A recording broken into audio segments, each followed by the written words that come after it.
I am really thrilled to have the honor of introducing Kathleen Frangione, who serves as the Chief Policy Advisor to New Jersey Governor Murphy. In this role, she oversees all the governor's policy agenda, from healthcare to education, et cetera, but it also includes, obviously, a focus on energy and climate change, and she is a climate expert. Prior to her returning to her home state and her husband's home state of New Jersey to join the Murphy administration, Kathleen spent her career focused on federal policy in Washington, D.C. For instance, she served for, I think it's 3 years, as a senior policy advisor to U.S. Senator John Kerry when he chaired the Foreign Relations Committee, and he did that for 3 years, and led the effort, obviously, on all foreign relations, but specifically also driving economic growth and bolstering international relationships through energy, environmental, and technology policies. Kathleen also managed, after that, an energy division of a leading policy advocacy firm in D.C., supporting clients in achieving climate change and environmental policy goals. Kathleen went to 2 minor schools, Harvard College for her undergraduate degree, and that was what was that in? Yeah, I don't even remember what it was. And then she went to that other school, Yale, not this one, I know, Yale for her master's in environmental science. What I want to point out, though, is Kathleen came back here because of Governor Murphy's consistent, strong advocacy as a candidate and as governor for climate change. It's one of his priorities. The governor's selection of a well-respected international climate expert to be his chief policy advisor for all areas obviously makes an important statement by the governor about his priority on climate change. Kathleen Frangione.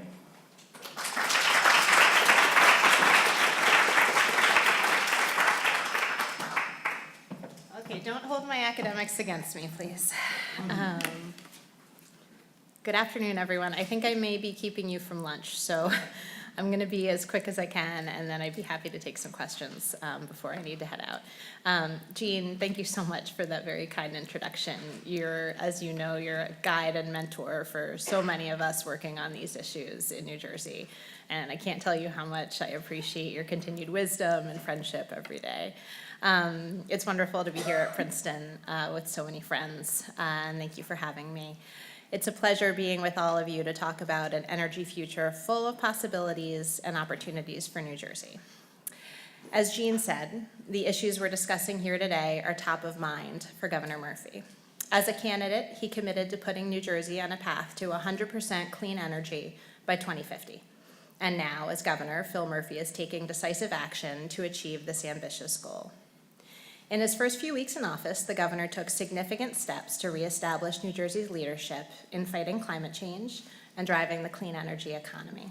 He signed 2 executive orders, one directing the state to address climate change risks by re-entering the Regional Greenhouse Gas Initiative, or RGGI, as all of you probably know, and one directing the Board of Public Utilities to begin the process of moving the state toward a goal of 3,500 megawatts of offshore wind energy production by 2030, the single most ambitious target set by any governor in any state to date.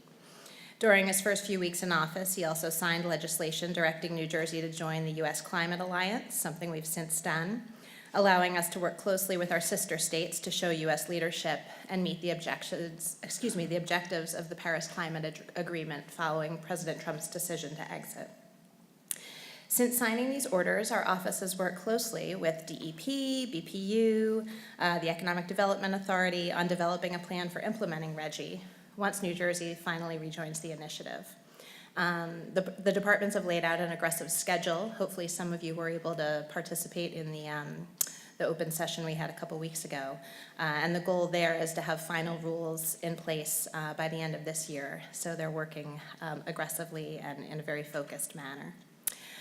Proceeds from the RGGI auctions, which we anticipate will be in the range of 50 to 60 million annually, will go to support energy efficiency programs for low and moderate income families, local governments, and commercial and industrial entities. It also affords the state an opportunity to support emerging technologies and innovative strategies around EV infrastructure, improving grid reliability, and reducing consumer energy costs. Governor Murphy also included an important focus on environmental justice in the distribution of the RGGI proceeds. This is a key priority for the governor, and it's one that you will continue to hear us emphasize as we strive to ensure that the benefits of renewable energy and energy efficiency reach all communities in New Jersey.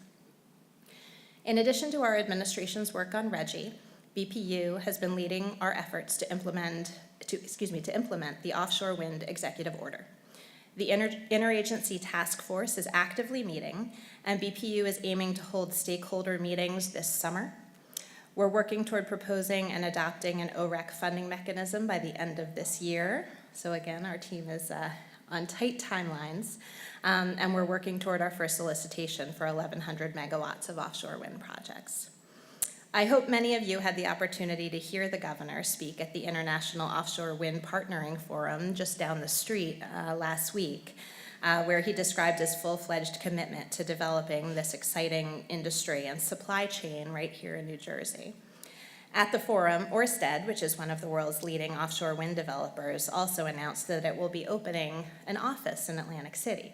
And while this seems like a small step, we believe it's a big signal to the state and the rest of the offshore wind industry that this market is real and growing here in New Jersey. We think it's a tremendous opportunity, and we're excited to seize it not only for the climate benefits, but also the manufacturing and industrial base and supply chain jobs that we're looking forward to here in the state. The 2 lease areas already designated off our coastline offer 3,400 megawatts of wind generation right off our coast. And we see even more potential as the Federal Bureau of Ocean Energy Management is beginning the process of opening new lease areas for offshore wind development. Some of you may have been tracking the fact that our friends in New York are working hard to claim some of our offshore wind resources, which Jeanne always reminds me of. But we do look forward to working closely with them and federal partners on the prospective additional wind energy areas, and look forward to adding that to our total number here in New Jersey. In addition to efforts to drive the clean energy economy, the governor has fought against fossil fuel extraction in the state. As a member state of the Delaware River Basin Commission, Governor Murphy announced his support of a ban on fracking in the Delaware River Basin. And additionally, the governor has been an outspoken critic of President Trump's misguided plan to allow offshore drilling off of New Jersey. I know this particular sentiment is shared almost universally by New Jersey residents. And in fact, one of the many, many bills we received yesterday from the legislature would prohibit offshore or onshore infrastructure development related to offshore drilling. Now, I know that many of you in this room are likely focused on a few additional bills that have been winding their way through the Senate and the Assembly over the past few months. And I know that those have been the topic of much discussion, both obviously in the remarks this morning as well as the panel following. I have to be clear with the group. We are still reviewing and considering the bills. We received, I think it's literally dozens of them yesterday. So I'm not able to directly comment on specific pieces of legislation. But I will say clearly that we are encouraged by the clean energy legislation that reflects a number of the governor's priorities. We think it makes a down payment on our goal of achieving 100% clean energy by 2050. I know you've been talking about it, but just to give a few highlights, the bill ramps up the state's renewable portfolio standard to 50% by 2030 and increases the state's energy efficiency requirements, potentially saving New Jersey customers $200 million each year. It also continues growth and innovation in the solar industry, sets us on a path to a sustainable solar program over the long term, and launches a community solar program in the state, which we think is particularly important for achieving environmental justice objectives. The bill also reflects the governor's goals for offshore wind production as well as energy storage. The impacts of these and other clean energy initiatives will be tremendous for our economy and the health of our communities. There are over 31,000 people working in energy efficiency and over 9,000 in the solar industry in our state. We fully expect these numbers and the many others in the energy sector and related supply chains to grow substantially in the coming years, thanks to the governor's clean energy agenda. We're particularly enthused about the opportunity to launch an entire new sector for manufacturing and service of offshore wind energy. So in closing, I hope these remarks have provided an outline of Governor Murphy's energy agenda for the state. We're excited to work with all of you in this room as we build the industries of tomorrow right here in New Jersey. When we look at the growth sectors for the state, we recognize that the clean energy economy has tremendous potential. We look forward to working with all of the companies and organizations in the room to invest and grow here in New Jersey. And we're also particularly excited about facilitating workforce training and other connections to allow the students here to find inspiring careers in this growing sector. So thank you again for including me, and I'm happy to address any questions you may have. Jeanne's gonna come help me. Mainly, I told her, in case there's anything I need to deflect, she can help me with it here. So. I don't work for anybody, so I can easily give my opinion. Kathleen works for a very important person, and she can't give opinions on many topics. So try to ask questions that Kathleen can answer. Or I'll throw them to Jeanne. Identify yourself by name and what you represent, or if you're a student or whatever. And please wait for the microphone. Okay.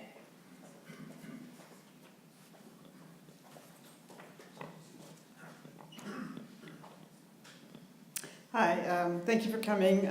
With regards to the River Basin Commission, you mentioned fracking, but you didn't mention fracking waste. And as you probably know, fracking waste is a matter of great concern, particularly because there's a proposal for a hazardous waste facility in Pennsylvania in Falls Township that will send a lot of pollutants our way, both air and water. So fracking waste is a key issue, and my understanding was that he was going to vote no on that, but I'd like to hear you comment on that further. Sure. Thank you for the question. And as you know, the rules are kind of making their way through the process right now. So I'm slightly limited in what I can commit to today. But no, we're well aware of the impacts of both the fracking activities directly as well as the waste, and have real concerns about the impact on the watershed and the health and safety of New Jersey residents. So thank you for raising it. And we're kind of as our DEP is working diligently on those rules, and we'll be weighing in strongly. So thank you. Oh, come on, you got the policy chief here. All the way in the back, yeah. Hi, I'm a graduate student in chemical and biological engineering. Given the previous panel's concern about the nuclear bill and its potential negative consequences, I'm wondering if you have any perspective on what the governor is thinking about the nuclear bill. Sure. I'm happy to talk about his perspective more generally on the question. Like I said, we just received the bills yesterday, so we're very much in analysis and review mode. And that will take a little bit of time, so I know that folks are very eager, not only on these two bills, but on the endless seeming others, to see us move forward. We'll do it diligently, but probably not quite as quickly as folks would like to see. The governor's been very clear on his view. In fact, just recently, I think today or yesterday in a piece in the New York Times, that he sees nuclear energy as an important piece of the climate solution. He thinks, I think the word he used in the Times was, he thinks it's an important bridge to the renewable energy future. And when you look at the state of New Jersey, it's far and away our top source of zero carbon emissions generation right now. So he's a strong supporter. He wants to make sure that obviously any energy production is done in a way that is appropriate, that is protective of consumer and ratepayer impacts, and so that's a key priority as well. But broadly on nuclear, he does see it as a very important part of the climate solution. And the woman to next year. Hi, thank you for joining us today. Dan Fuller from Customized Energy Solutions. I'm wondering if there's any current discussion or room for support of discussion of some of the same policies New York, California is pursuing on the demand side, management side, to integrate some of these non-dispatchable generation sources we're considering at a low cost, both economic and environmental way. Yes. We're very excited about it, and certainly you note that states like New York and California, I think, have taken a strong lead and certainly put forward some good ideas for us to look at and review, and we're very interested in it. I think as I work with our BPU, and they see the many things that we've already thrown at them, including our offshore wind and REG-EOs and potentially new legislation to come. They do have a lot on their plate. But I will, happy to, kind of confidently share that that's something we absolutely want to move toward and look forward to. I know a lot of folks in this room have real expertise in that, and so that'll be an area that we'll be eager to hear about how your experiences have been so far in other states and, how we can get it right and do it right. But yeah, it's definitely on our radar screen and to-do list. There's a student, I really like to get, is that Craig? You want to go with student first? Do Craig, that should be fun. And then try to, there's a student over here who also has a question. Craig Glazer from PJM Interconnection. So we're the regional grid operator. I know we just met briefly, but there was a lot of discussion on the last panel about this idea that New Jersey gets its power from these particular nuclear plants. And I just want to, one thing we clarify, you weren't here on the last panel, is New Jersey is a net importer of electricity, probably always will be for a whole bunch of reasons, and actually gets its power from the entire PJM grid. So I say that only to, offer our services, and as you're dissecting all these issues, we're part of the larger grid, and there is a whole lot also happening in Washington as well.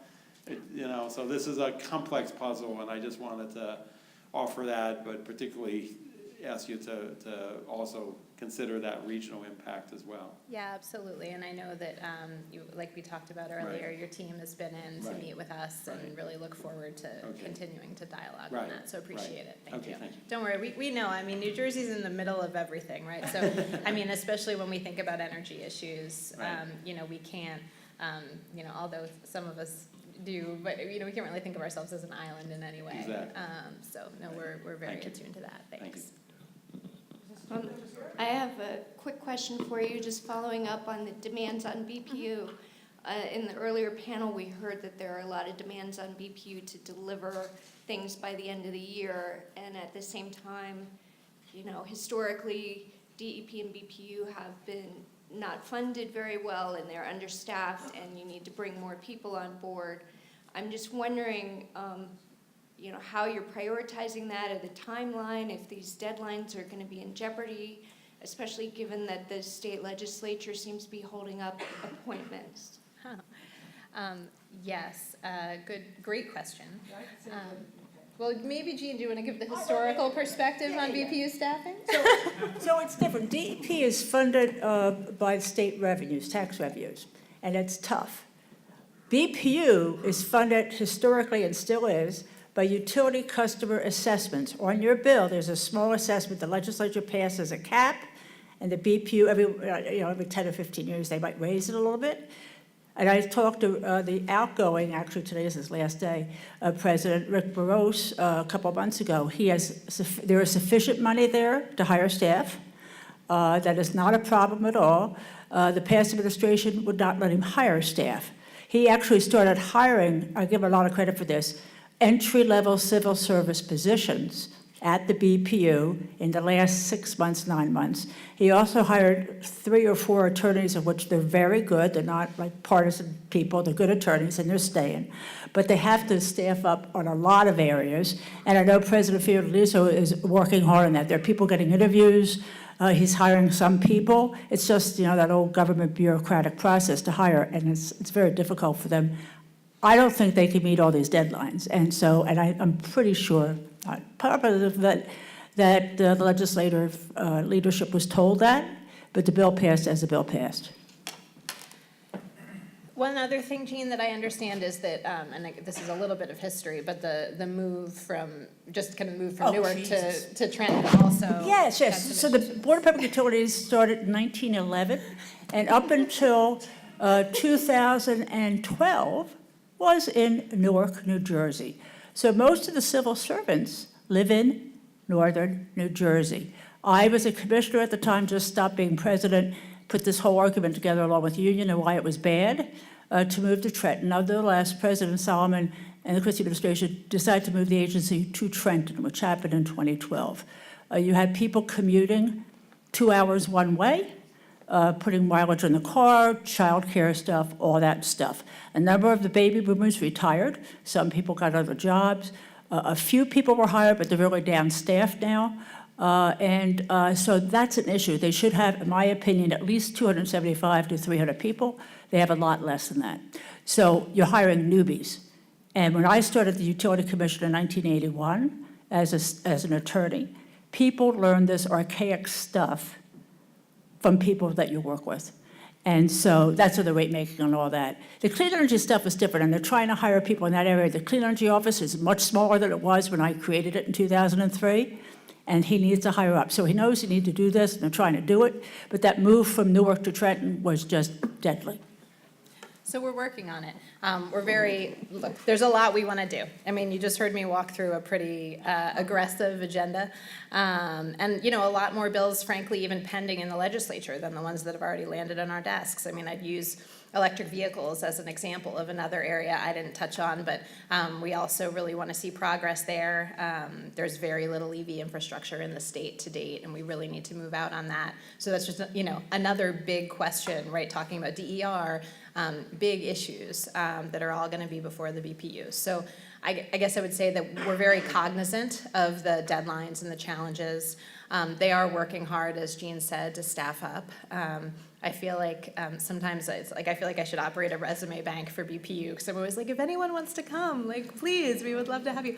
Yeah, they're getting good people in there. It just, you know, like Jeanne said, it is a process, but we're very focused on it.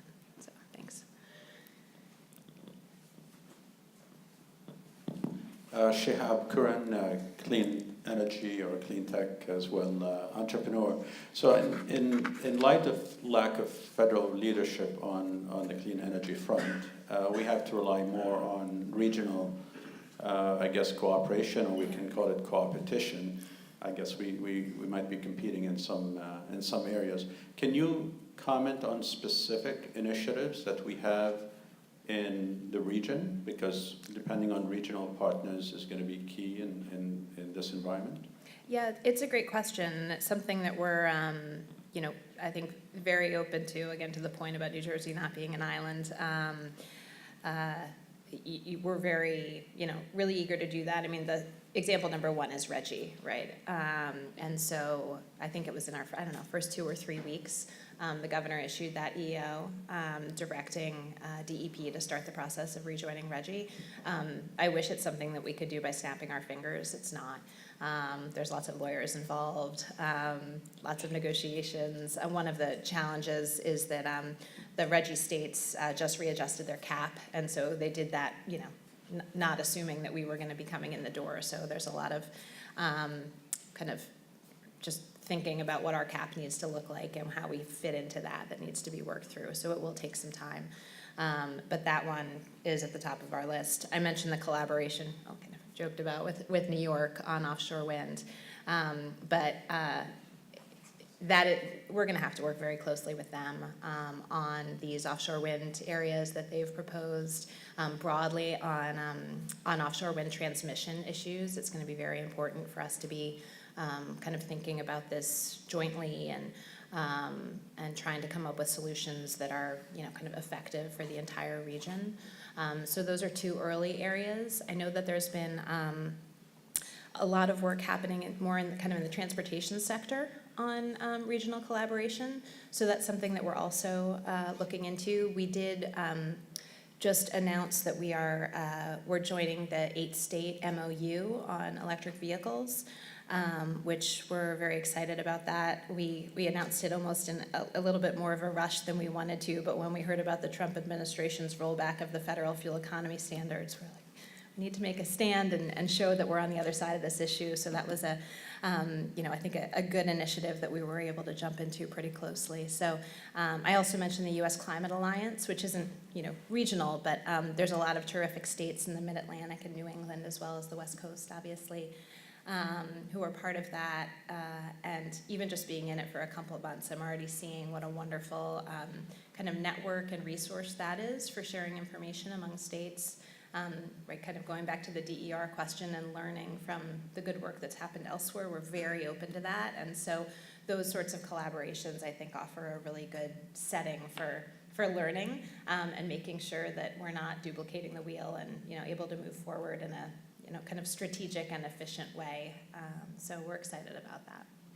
Thank you. And we have a proposal from our friends in New York to collaborate. I don't know where our thoughts are on a green bank, which can be very helpful in many of those initiatives. But they have proposed that we not reinvent the wheel on creating a green bank and lose 2 to 3 years, that we can collaborate with them and syndicate through. And we've already had a couple calls with them and some others in the U.S. Climate Alliance to talk about joint strategies on a green bank. So we're very interested in that as a option. I don't think we've kind of completely settled yet on our path forward there.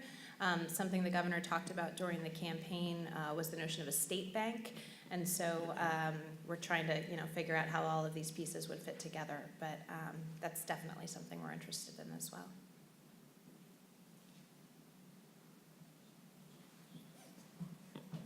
There's a couple over there.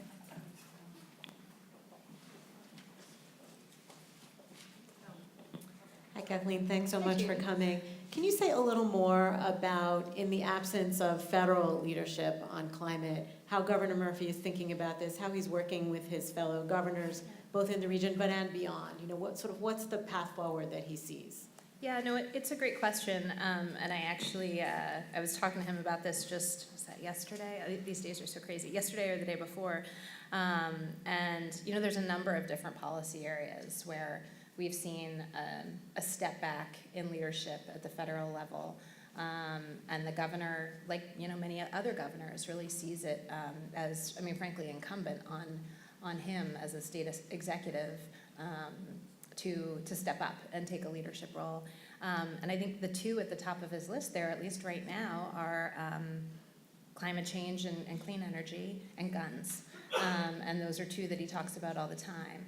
And we're taking, frankly, kind of a similar approach on both. I know that you all probably don't follow the gun control and gun safety debates as closely as you do energy, but an idea that we had during the campaign that we initiated maybe like 6 weeks ago was to pull together a group of governors. It's called the States for Gun Safety Coalition, to work together jointly to gather better data, better information, particularly gun flow from out of state, trying to trace that and tackle that better than we've been able to.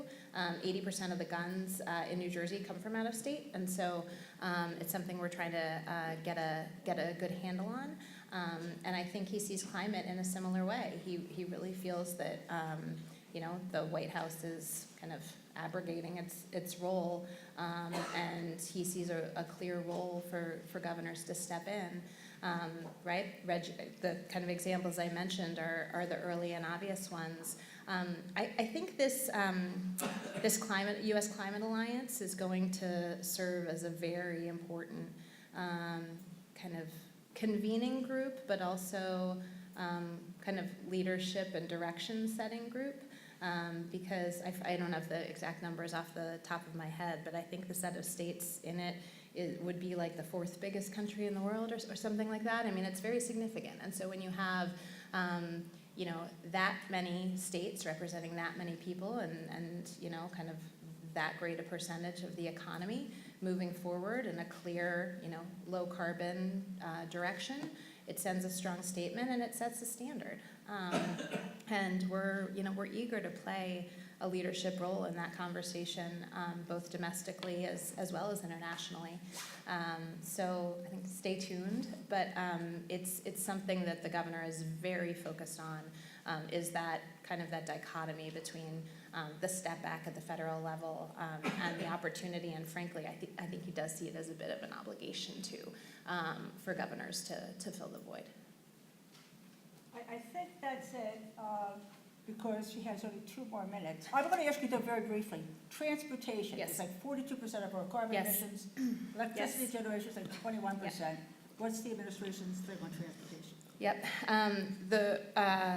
I guess the thing I would say off the bat that we've been spending the most time on to date is New Jersey Transit. If we can't get New Jersey Transit right, the state doesn't work right. And it's been criminally underfunded over the last 8 years. And it's one of the top line items in our budget is getting that back on track. And there's a huge kind of climate and emissions component to that. If people feel confident getting on public transit and getting out of their cars, that is an opportunity to make a huge dent in it. But right now, I think the state of the system suggests that more people are driving than we would like to see driving. So that's, I guess, I would say at the outset, that's the near-term focus. But, you know, I mentioned EVs. We have an opportunity with the Volkswagen settlement to deploy some of those funds in a way that I think will be hopefully very impactful and really serve as a, you know, kind of an early down payment on our commitment to EV infrastructure. So that's a good opportunity that we're working on now and look forward to moving out on soon. And I think there's a number of, going back to the multi-state question, a number of conversations going on kind of on a regional level about, you know, how we can think about emissions from the... Reggie's starting to work. Yeah, Reggie's, there's kind of a Reggie and affiliated group that we are taking a look at and trying to see if that makes sense for us. So, but no, it's a great point. I mean, obviously the focus in the legislature to date has been on power plants. But when you look at New Jersey's emissions profile, we can't hit our goals unless we put a strong focus on the transportation sector. Well, thank you for coming. Let's go, Kathleen.